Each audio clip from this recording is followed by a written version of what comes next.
Hello and welcome to our ITnews Asia Thought Leader video podcast.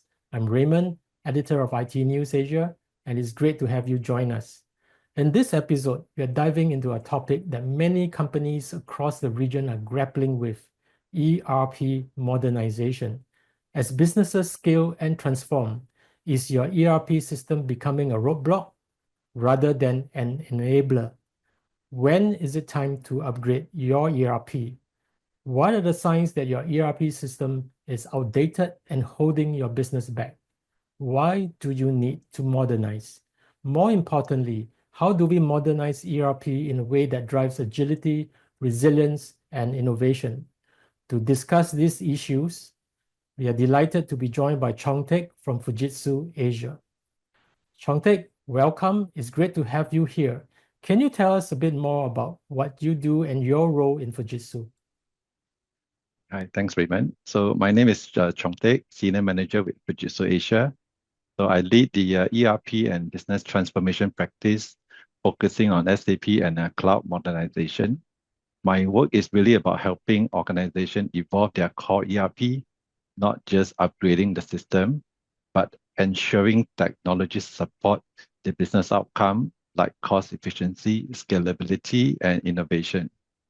So over the past few years, I've seen companies struggle with legacy ERP, mainly due to the business model shift, data volume growth, expectation on speed increase, and the new innovation.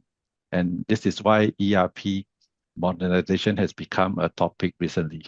Many companies we speak with still see ERP modernization, whether it's SAP S/4HANA adoption or deeper integration with Microsoft 365, as just a technology upgrade.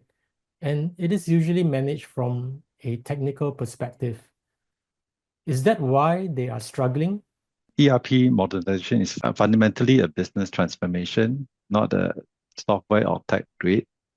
So at Fujitsu, we frame it as an opportunity to redesign the processes, unlock real-time data, automate workflow, and enable new business models.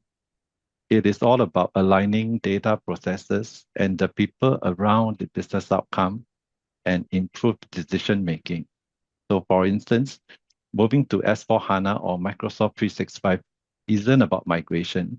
It is all about creating a connected enterprise where finance, supply chain, and customers function operate within the shared intelligence.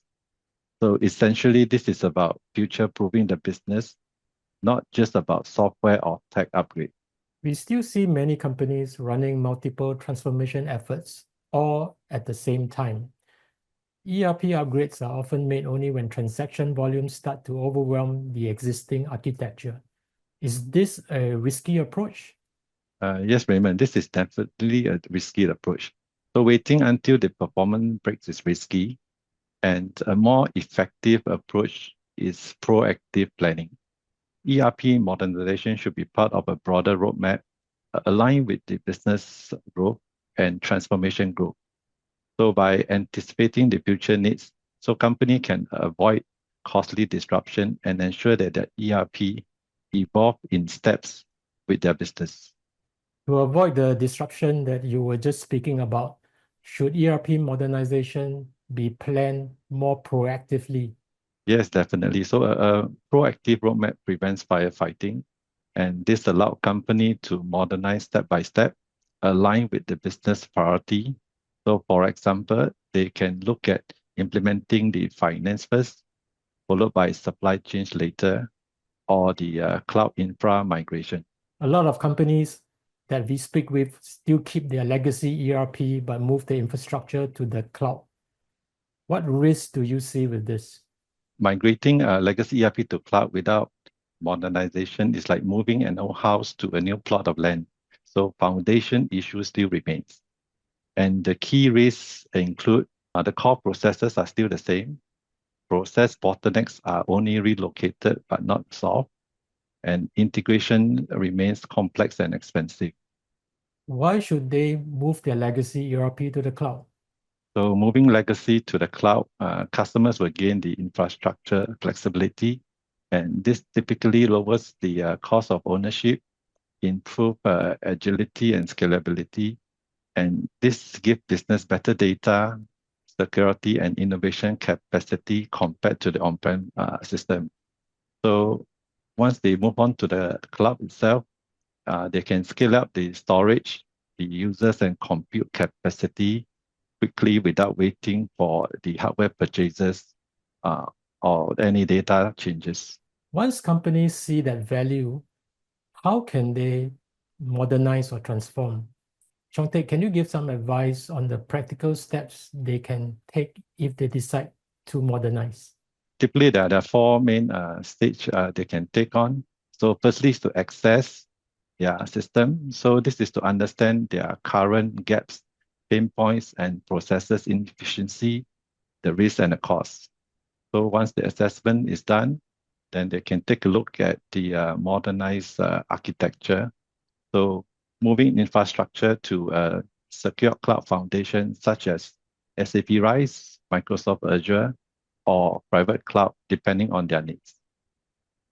Then the next step would be transform their core ERP, and they can choose a core ERP to migrate to, where they can redesign their processes, unified data structures, and automate the workflows. And then the last step would be mainly to innovate and extend. So with the ERP foundation being laid out, they can look at integrating ERP with analytics, AI, robotics automation, digital supply chain. And then modernization is just not the big bang only. This can be in a phased and a controlled manner, reducing business disruption. I think another issue that companies face, is this fear that ERP, if they want to upgrade it, can be very complex, can be lengthy, and can be very costly. What advice can you give, to companies who are weighing the investment costs needed for ERP modernization? Instead of asking how much will this cost, so I think the real question is, what is the cost of not modernizing? So legacy ERP comes with opportunity costs. Usually this is slower decision making, inefficient operation, and high labor dependency. So increase in the compliance risk. And lastly, lost market opportunity due to limited scalability. So a modern ERP should improve the speed, efficiency, innovation readiness, customer experience, and long-term cost of operation. So modernization should be viewed like an investment in the future competitiveness and not as an expense. How then can companies fully optimize its value? So to fully optimize the value, they can align the ERP roadmap to the business strategy, not by IT milestone. Next is to re-engineer all the outdated process instead of just doing a lift and shift. And thirdly, they can build the change management and adoption program early and integrate the ERP data into analytics and AI workflow. And lastly, continue to innovate. So ERP modernization is not a one-off project. The end goal is not just to upgrade. The goal is to create a connected, intelligent, and scalable enterprise system. Chong, thank you for breaking down the realities of ERP modernization, explaining how we can measure its value, and providing our audience with a roadmap for them to move forward. So Raymond, thank you for having me here. So let me summarize a few key points. ERP modernization isn't about technology for the technology's sake. It is about equipping organizations with the resilience and intelligence to thrive in uncertainty. At Fujitsu, we call this human-centric transformation because digital success starts with empowering people, not just about upgrading systems. Thanks again, Chong.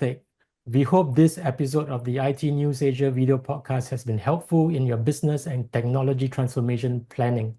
Thank you for watching. See you again the next time.